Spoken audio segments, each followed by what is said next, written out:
When I return, you're expected to be gone, correct? And this month is nearly over. How about handing over the divorce papers? The final task. Beside my husband stood a woman and a child. The woman was holding the child's hand. The child appeared to be of kindergarten age. Allow me to introduce you. Soon to be my wife, Vicky. Vicky was still youthful and rather ostentatious. I've stated this previously, but you and I are strangers now. You no longer possess the right to reside in this house, my husband declared, suddenly displaying an unpleasant smirk. Sign the divorce papers, and you and your son vacate this residence. His gaze, directed at me and Rufus, gleamed with a triumphant light. He likely believed everything was proceeding smoothly according to his scheme, but he deflated instantly upon realizing the truth. How could you do this? I presumed you were merely an oblivious housewife, my husband muttered. Rufus responded incredulously, Ha! Dad, you're completely clueless. Displaying a book to him, Rufus drove him into a near frenzy. My name is Miranda. I'm a homemaker and have a part-time occupation. I have a 16-year-old son and a husband employed by a trading company. He's been on frequent business trips, both domestically and internationally, so I've primarily been raising our son independently. Currently, he's on solo assignments, so we're essentially living apart. We communicate primarily through online calls or messages. Although he's still within the country, day trips are somewhat impractical due to the distance. He only returns around Christmas, Thanksgiving, or Labor Day. Even then, it's predominantly to visit his parents' residence, which is approximately an hour's drive away, so we seldom have the opportunity to spend time as a family of 3 at home. The relationship with my husband is neither exceptionally good nor bad. I believe it's fairly typical for couples who have been married for over a decade. We share familial affection, but the romantic spark appears to have diminished. My husband is employed by a reputable trading company, so we've never encountered financial hardships. With him frequently absent, I elected to be a stay-at-home mother when Rufus was younger to ensure he didn't experience loneliness, a decision my husband supported. However, as Rufus entered the later years of elementary school and my husband commenced his solo assignment, I perceived a subtle annoyance towards me from him. My brother behaved similarly at that age. It appears to be a developmental phase, so I began contemplating seeking employment myself. It's acceptable if you wish to work, but I don't want to be perceived as an inadequate provider, was my husband's initial response when I broached the subject of working. Select something that aligns with your avocations or provides you with a sense of advancement. While I initially believed any job would suffice as long as it was suitable for me, I considered my husband's perspective and resolved to work as an assistant at a flower arrangement class. I possess a teaching certification in flower arrangement, and since my husband's occupation involves interacting with individuals from overseas, I believed it would be advantageous. That's excellent. It will prove useful if I'm transferred overseas, my husband concurred. Thus, I've continued in that role since then. Although we don't face financial difficulties, I still desire to have a comprehensive discussion with my husband regarding Rufus's future. I've been contemplating the necessity of a serious conversation about our future plans. My husband's response reassured me. Rufus is a freshman in high school and will be transitioning to sophomore year this autumn. It's an opportune moment for him to begin contemplating his future trajectory seriously. They're discussing my return to headquarters this fall. It's impeccable timing with the whole advancing to the next grade situation, my husband remarked during the summer holiday when he returned. What he truly meant by future plans was something I had never anticipated. I desire a divorce, he abruptly declared, without providing any justification. Initially, he stated, we've been residing separately for an extended period now, and I believe that constitutes sufficient grounds for divorce. This is an ideal juncture for both of us to embark on new chapters in our lives. Wait, this is exceedingly abrupt. It was like a sudden, unforeseen event. Living separately? I hastily attempted to interrupt him. You're characterizing it as living separately, but it's merely because you've been on solo assignments. I never intended for us to live apart, but you didn't accompany me, did you? That's due to Rufus's schooling and your father. My father-in-law is alive and well, residing independently in a retirement community. Originally, this house we're living in belonged to my husband's family, but upon our marriage, my in-laws relocated to that retirement home. My husband and his father didn't have a positive relationship. While my mother-in-law was alive, my husband maintained contact with his parents, but following her passing, he completely severed communication. I instructed you to leave him be, didn't I? He's in a suitable facility, and we have no obligation to care for him. But I can't simply abandon him like that. The strained relationship between my husband and his father wasn't attributable to any specific major incident. Reason: it was merely an accumulation of minor issues over the years. Even though my father-in-law and late mother-in-law were both genuinely kind individuals, I'd established a good rapport with both of them and maintained contact with my father-in-law even after he was left alone. I also visit his retirement home periodically. You did that independently, correct? I never requested that you do so.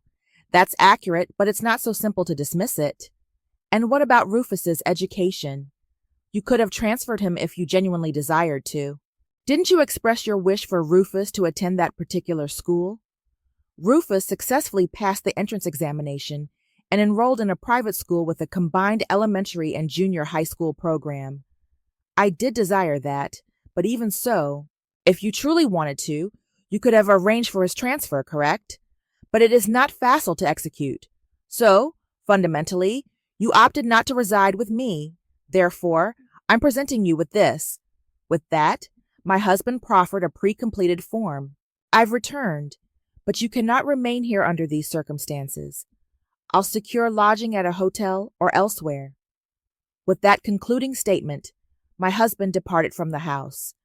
I was left utterly bewildered. Why aren't the lights illuminated? Where's Dad? Where's Dad? Rufus had gone to see a film with his companions that day. He didn't return until the late summer sun had completely receded.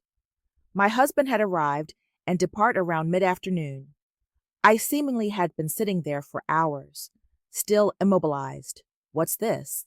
Rufus retrieved the divorce papers that had been left on the coffee table in the living room.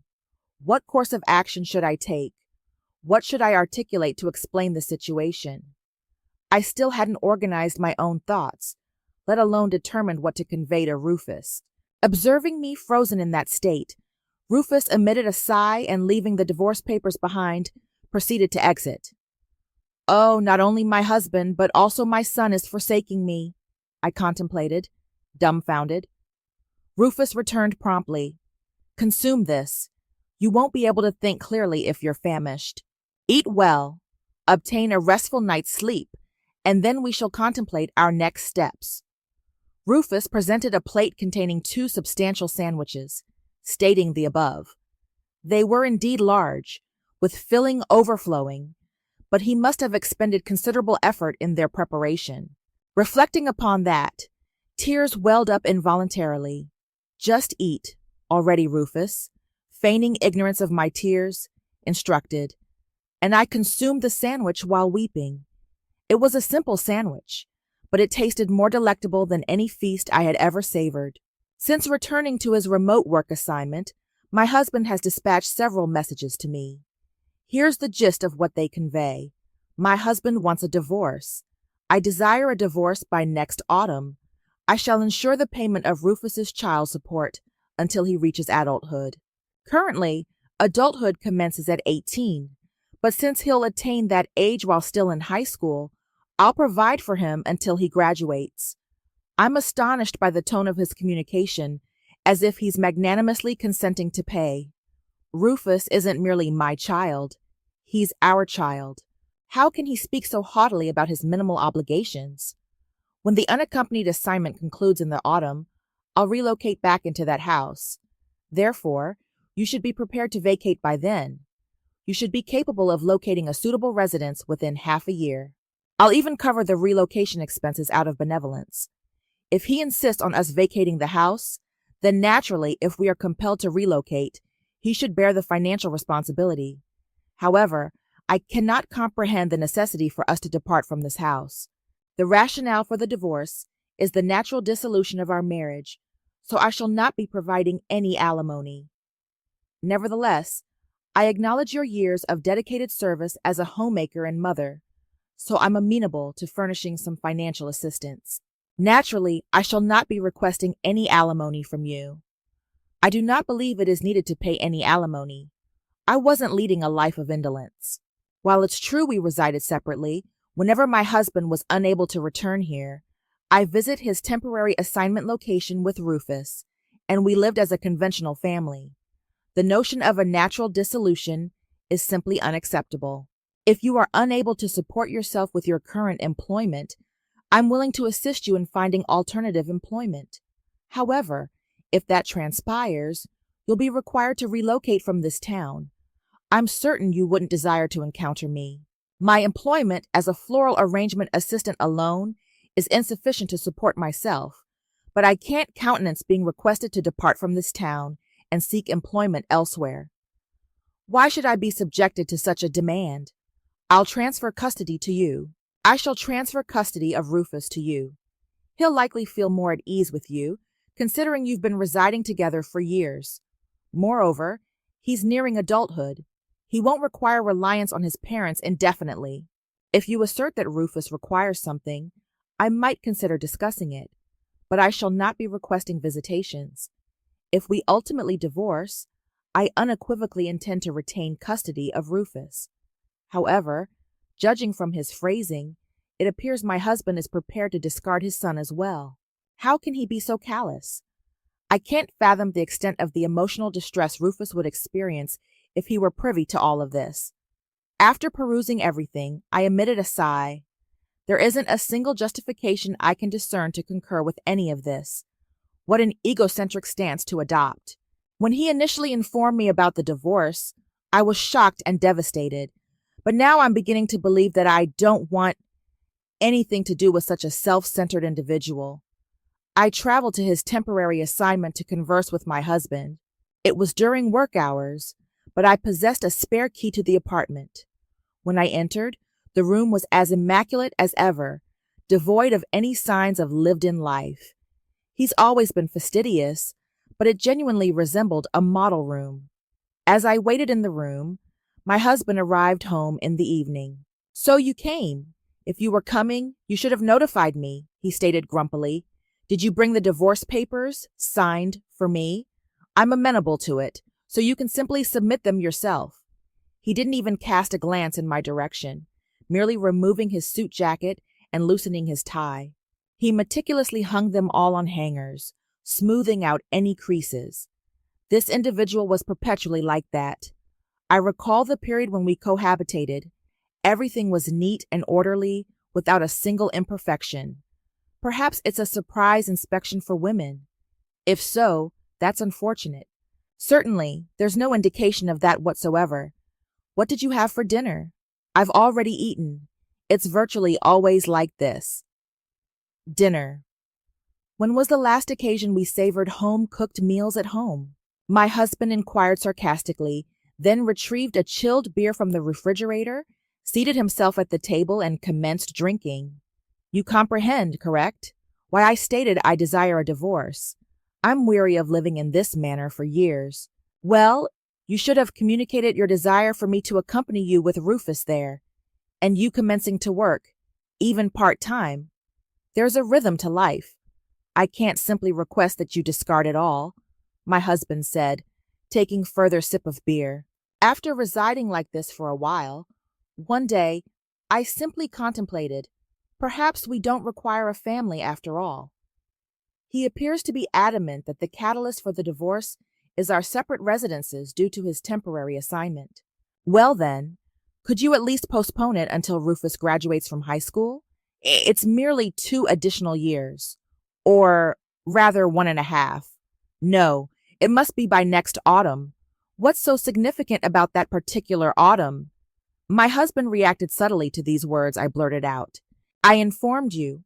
I'll be returning to headquarters. I perceived it as an opportune moment. Can't we at least spend the final year as a family? No, it must be by next autumn. The discussion reached an impasse, and my husband's insistence was unequivocal. He desired a divorce by next autumn, regardless of any circumstances. Unable to accomplish anything, I departed from my husband's room and lodged in a hotel that day, resolving to leave the following day. I couldn't bear waiting in that room with my husband. I ceased visiting him after that. It was futile, I realized. We communicated through recorded messages, and I began to take measures for the autumn. First, addressing the aspects of my husband's proposal that I found unacceptable. I desire him to cover Rufus's tuition until he graduates from college. If he declines, I shall not sign the divorce papers. Subsequently, an irate call ensued. I stated, until he's an adult. If you dislike that, I shall not contribute a single penny to Rufus's support following the divorce. That's unfeasible. Until we file for divorce, we remain legally married. Furthermore, you possess a legal obligation to support Rufus until he reaches adulthood. An angry call. After several exchanges on this matter, my husband ultimately conceded. Very well, I shall cover Rufus's tuition until he graduates from college, but solely for 4 years. If he repeats a year or something, I shall not provide any financial support beyond that. Okay, I comprehend. I shall rely on you for the subsequent 4 years. And please ensure it's formalized in writing. Do you harbor distrust towards me? Undoubtedly. There's no possibility I could, suddenly presenting a divorce for such a rationale. If it's not appropriately documented, who knows when he might alter his intentions? If you refuse to comply, we shall proceed to divorce mediation. If we are unable to reach a settlement there, then it's off to court. After I articulated that, he produced the paperwork instead. I shall not provide any spousal support for the divorce. Fine, that's perfectly acceptable to me. Naturally, I shall not be providing any either. Understood? Then expedite the filing for divorce. Each time he spoke, I highlighted the aspects of the divorce terms with which I disagreed. Now, regarding the division of assets, I anticipate that to be executed appropriately as well. I provided financial support to you during your period of unemployment, and you still intend to extract more from me? I wasn't merely being supported by you. I was raising our child. If you're going to characterize that as being a jobless parasite, let's resolve it in mediation or court. With that, my husband grudgingly consented to the division of assets, and naturally, we had it notarized. My husband possessed a substantial income, so it amounted to a considerable sum. That should suffice. Expedite the filing for divorce. Well, it's acceptable until next autumn, correct? There might still be outstanding matters to address, so kindly wait. If you believe I'll withdraw the divorce simply because you protract it in this manner, you're mistaken. As autumn approaches, my husband becomes progressively more irritable. Why are you so agitated? A minor delay won't cause any harm, will it? It's a significant matter. Do you possess some pressing reason for expediting this? If you do, disclose it to me, and I shall contemplate it. Even when I proffered concessions, he maintained there wasn't such a thing. Will it be a big deal? Then I don't perceive any issue if I don't consent to the divorce until I'm content. Well, for the present, I'm the one in control. I'll allow it to linger until I'm satisfied. While I hesitated to sign I continued to advance on several fronts, and many months elapsed swiftly. When will you finally file the divorce paperwork? Summer is already here. My husband, who hadn't come home even for Memorial Day, sounded impatient. Well, summer has indeed arrived, but there are still 3 months until autumn. A slight delay shouldn't be an issue, I believe. Even so, I'm instructing you to file for divorce by the end of the fiscal year. I want to be divorced by the time I return to headquarters. Even if you say that I'm not able to decide immediately, and there are numerous things to handle, I deflected my husband's request smoothly. And by the way, have you already determined a place to reside? Don't worry, that's already been arranged. Good to know. By the commencement of the new fiscal year, I'll be commuting from that house. My husband exhaled in relief at my statement. Please be safe on your journey back. Sure, but keep in mind, both you and Rufus will be vacating that house upon my return. I won't be coming back to you, so remember that. I didn't need reminding. I had no desire to accept him as family any longer. In the final week of August, my husband arrived home. While numerous agreements had been reached, the divorce papers remained unfiled. You agreed to depart when I returned, didn't you? And it's nearly the end of this month, so how about you hand me the divorce papers for the concluding step? Beside him stood a woman and a child. The woman was clasping the hand of a child, approximately kindergarten age. Allow me to introduce you. This is my soon-to-be wife, Vicky. Vicky was youthful and quite striking. Pleased to meet you. Is that your son there? Vicky, appearing somewhat self-conscious, subtly shielded the child behind her. Excuse me, what's your name? Cut it out. Hey, cut it out. It's not your concern. My husband also protected the child, addressing me. I've mentioned it before, but you're already a stranger to me. You and your son have no entitlement to be in this house any longer. With that declaration, my husband abruptly smirked, a malicious grin unfolding across his face. Sign the divorce documents and vacate the house with your son. His gaze was directed downward at me and Rufus, brimming with a sense of victory. So that's the crux of it, after all. What's wrong with that? We already finalized various arrangements. All that remains is to submit the divorce papers, and it's determined that there will be no divorce settlement, correct? I'm glad to hear that. I heard he provided you with various items, so there's no need to feel remorseful. The concluding words appeared to be aimed at my husband. That's accurate. I genuinely wish to have everything resolved and the marriage registered by today, but I sincerely apologize for that one aspect. However, at least we'll manage it in time for Ethan's enrollment. Yes, that was the reason my husband expedited the divorce. It was to coincide with the new school year enrollment for Vicky's child. I can comprehend the aspiration, as a parent, to enroll one's child in elementary school as a conscientious guardian, but that's an entirely separate matter. I addressed my husband and Vicky. As for the divorce settlement, I'll accept it, but it should be explicitly documented in the notarized agreement that there will be no divorce compensation. I present my husband and Vicky with the notarized document that I had readied. We will not provide divorce compensation for the divorce, but I will accept it for the relationship between that woman and your son, and naturally, from that woman as well. Don't be ridiculous. We won't offer a single penny for that, my husband exclaimed vehemently. The child, Ethan, recoiled and clung to Vicky. I'm not being facetious.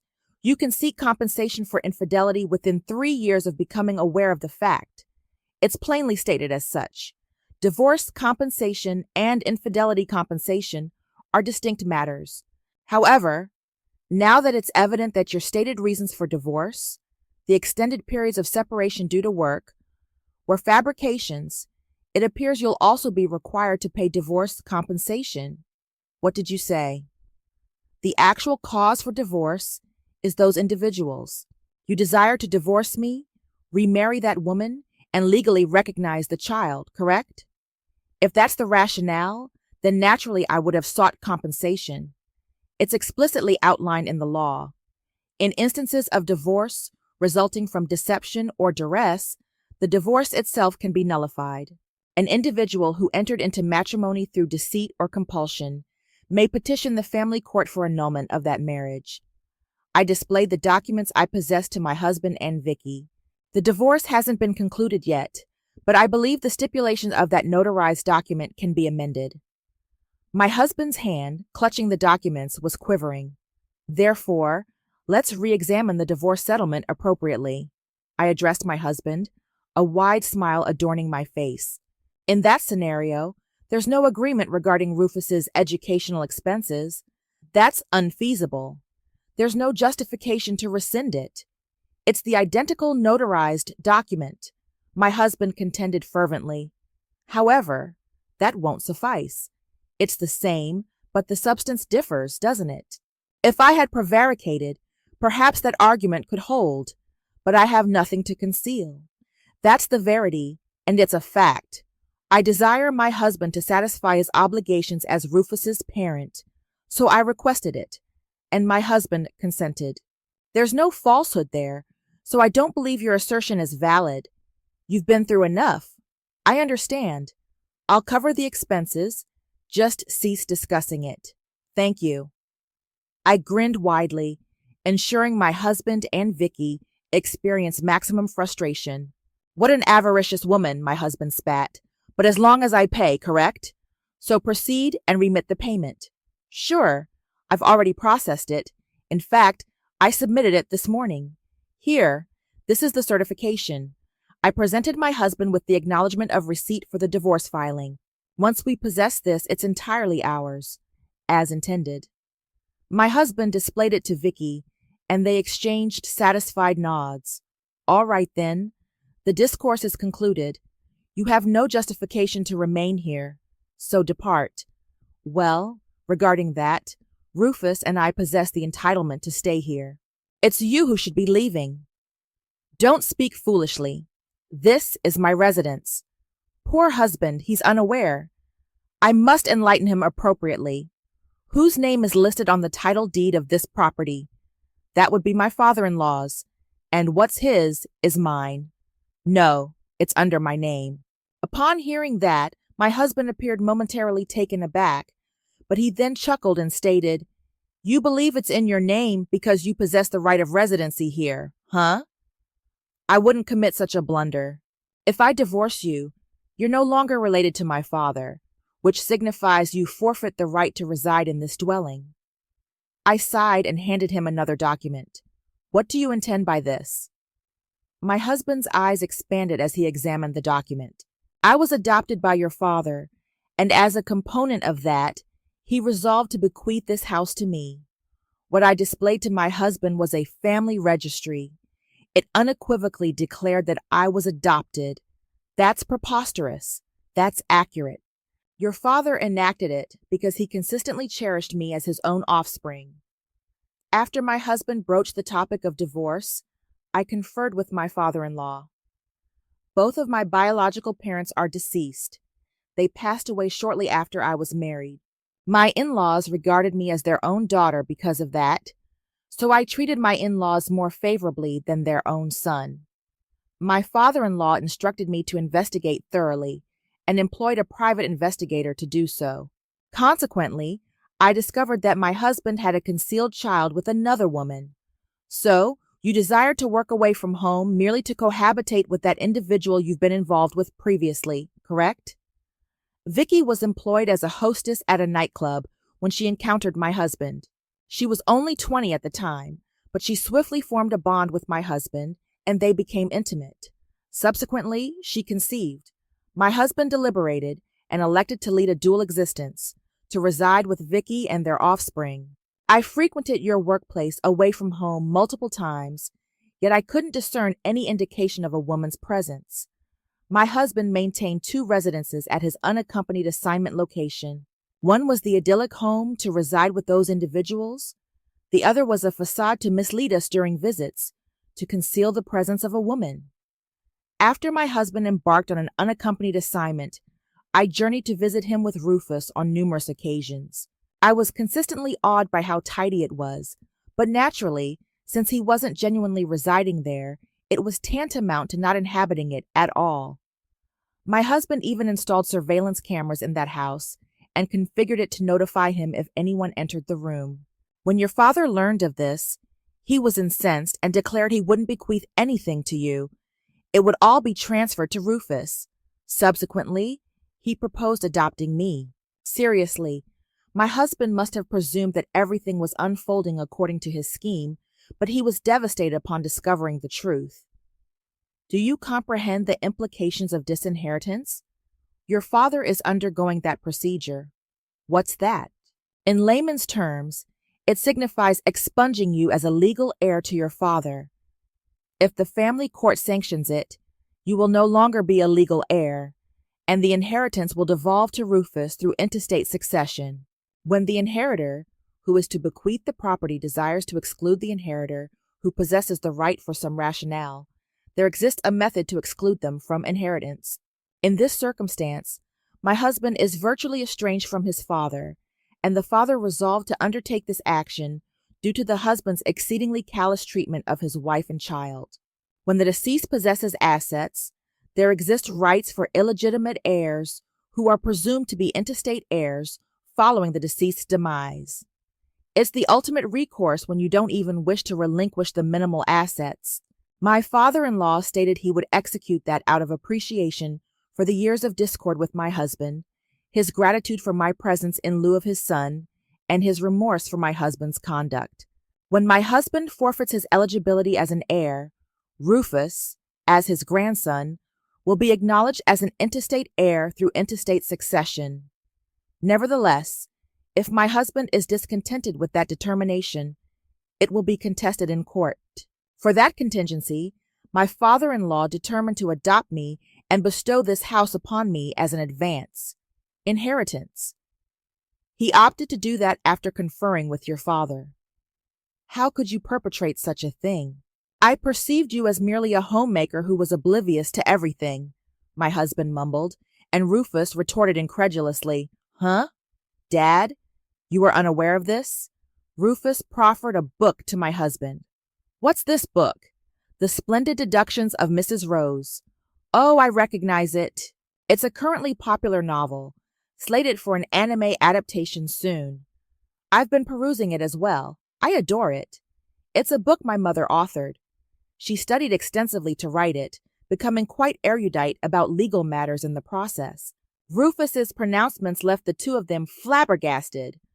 I assuredly appeared to be just an unsuspecting housewife who hadn't accomplished anything, as my husband presumed. However, writing was my clandestine ardor, and I persistently published novels on a writing platform without my husband's awareness. I penned a series situated in the flower arrangement class, where I was employed part-time, featuring a housewife assistant identified as Mrs. Rose, who unravels intricate mysteries successively. It burgeoned into a massive success. I never received any information regarding this. I intended to be forthright with you shortly, particularly with discussions of an anime adaptation, but then you initiated the divorce proceedings first. Such a misfortune. Well, the royalties from that book constitute marital assets, correct? And what sum are you accruing from the anime arrangement? We'll need to apportion that equitably, will we not? Regrettably, the divorce is already concluded. The royalties and anime proceeds are no longer pertinent to you. Upon hearing my statement, my husband emitted a loud gasp and repetitively exclaimed, That's a falsehood, over and over. I evicted him. Unfathomable. After years of endeavoring to mislead and disparage me, you abruptly perceive merit in me. If you have any grievances, kindly seek counsel from a legal professional henceforth. Now, vacate the premises. Consequently, I promptly expelled my husband and Vicky from the house. I empathized with young Ethan, but there were no measures I could undertake for him. My husband dispatched numerous entreaties for reconciliation, but there was no possibility of my accepting that. More significantly, formally acknowledge Ethan. He's commencing school imminently, correct? It's unjust to leave him in limbo indefinitely. Subsequently, Vicky also exerted pressure on him to acknowledge Ethan, and they eventually solemnized their union and became legitimate parents. It was only fitting for the welfare of their dependent child. After the elementary school entrance ceremony concluded, I awaited the stabilization of their circumstances before dispatching a registered letter pertaining to the alimony. After all, it encompassed years of infidelity and leading a duplicitous life. The quantum of alimony was considerable. You're amassing quite a fortune, aren't you? Then how about diminishing the alimony? Disregard that notion.